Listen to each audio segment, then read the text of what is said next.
Hello, everyone. Joshua Hayes at BigWaveTrading.com. I hope you had a fantastic week. The market had an amazing week. I did not expect us to V-ramp straight to new highs. However, I did mention to my members, both in the chat room and in my watch list pages, that in the new market regime, while I don't think we're going to do a V-ramp to new highs, we should expect it because algorithms be crazy, y'all. So we V-ramp to new highs.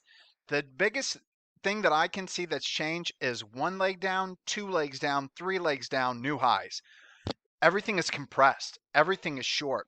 There's been some amazing morning intraday day trading opportunities in the stocks that I like to track. Unfortunately, living on Maui, whenever I day trade, it's after 2 p.m. because of the time difference. It's just a way to stay healthy and to be on a normal circadian rhythm cycle, basically. So it's been going well intraday, but on the swing side, on the position side, it's been a little rocky. Now, that being said, our long-term portfolio, rocking.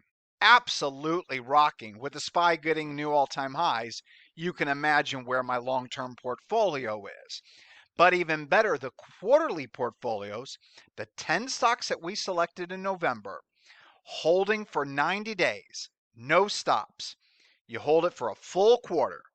You hold it for 90 days, 10 stocks, 10% of the capital in each, no trading until February 19th is when we're going to be rebalancing that portfolio. The S&P 500 is up 3%. Our quarterly portfolio was up 15%. That is a 5x return versus the SPY. That also being said, our swing position accounts that could never, this last leg from September to December, I had an almost impossible time getting under 150% invested and was 200% invested in those swing position accounts thanks to margin. The vast majority of the time, since being 200% long, going back under 100% long, maintaining over a 75% position, this entire rally higher, I haven't been able to get up to over 100% invested again. I maintain a near 100% investment in the swing position trades, but I'm still not on margin. I had no problem staying 150 to 200 this leg. Now I have a problem getting over 100. Is that internal negative divergence showing up? I don't know, because my quarterly portfolio is 5xing the market, but my swing position portfolio just can't get on margin on this leg up. And so every index looks the same: SPY, QQQ, DIA, IWM. We're double green on my two most important indicators, time segment volume. We're above the zero line on the lead line, but we're still below the zero line on this tickets indicator. As this indicator works, not in even cyclical uptrends like we're in now. We're in both cyclical and secular uptrends currently. The price should not be above the 50-day simple moving average with this indicator below zero. So it's not healthy, basically. I mean, it is healthy, but it's not, if you understand what I'm saying. Here's healthy. Okay, we're above the 50, as you can see here, trending higher. We're above zero here. This is all healthy. This is all healthy price action. Right here, above the 50, all healthy price action, right? This is probably why it was about 150 to 200. But on this leg, we can't get above the zero. Now, what I'm hoping for is for us to pull in the market during earnings season, get below the 50 SMA, and as long as the 50 SMA is trending higher and this indicator can get back above zero, I'm all in on every account that I have on a reclaim of that 50 SMA for the SPY and the QQQ. But as of right now, we do have negative divergence. So that's how I'm approaching the market right now. Kind of I don't know if I believe, quote, quote, believe in this rally to new highs. I am a bull. I want to buy every pullback. But the one thing I don't want to do right now is any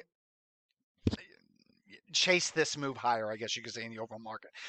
If I get setups, if I get signals for new swing setups, we'll go long all day long. But I'm not getting that. And once again, just like last evening, this evening, heading into Monday, I don't have any new long positions on the quality side. 0, 0, 0. And it's basically been like that this entire week. I've only had a few long signals, and most of them are speculative. When it comes to quality, I'm just not getting those signals. So earnings season's about to really kick into gear. We're heading into the third bearish month seasonally since 1950 for the S&P 500, which is February. I take everything that I just talked about, I put all of these variables into my big equation of how much I want to, or how aggressive, I guess you could say, I want to be, and it's just not there. And so with that being said, let's take a look at this scan here. This is the scan that looks for the stocks that are basically in a squeeze on a daily time frame with the proper moving average and EMA stack, along with the proper moving average and EMA stack on the weekly, with this also being triple green in the Chaikin money flow MACD and TSV indicator. Right now, there's only 4 stocks. CCB still's in there. XFT just joined barely because the 50 is now over the 200. DESP is done, but I can't remove these kind of stocks, so it's going to be in there, and PNRG. So really, we just have 3 stocks. Are any actionable? I would say not. I mean, you could, PNRG, but I want to get these off the 21 EMA once they go into a squeeze. PNRG only entered a squeeze on Thursday's session. Now it's got a tight squeeze. So this will be on watch for a 21 EMA trade. CCB can be considered here. I need to check when earnings are, but I would get long above this downtrend line break. And so I'm actually thinking about setting a buy stop on this one. If I have any, it's not a real signal. It's not a real trade idea yet, but it is up there. And it's been in a squeeze for a long time. Now, has it been in a geo-like squeeze, which was in this scan back here, right off the 21 before its 20% move? No, but it is the best of the bunch. EXFT looks good on the daily, but it's new. PNRG is new in here. PNRG is slightly extended. EFXT is slightly extended. Now, one stock that is no longer on this list is BYRN because it's out of the medium squeeze and into a loose squeeze. I never got my 21 EMA buy. So like I said, by the time it made this scan, it never retouched the 21 EMA. Nothing I can do. But if it would have, we would have a 15% move so far in BYR, and it's acting normal. But that's really the only idea I have heading into Monday. And it's not really a fully liquid name. It is a high quality name. It's the best setup that I see out there. So CCB over this downtrend line, you can get long, risking to either this low, or if you want to size less into it, you can risk to this low. And what I always suggest, you never want to lose more than 1% of your account capital on any trade. If you want a bigger size, you risk 1R to here, or you could do 0.5, 0.5. And if you want to take less size and want to risk down to here, you calculate whatever a 1% loss would be in your portfolio. Have a great rest of your weekend, everybody. I'll see you in the chat room on Monday. Aloha.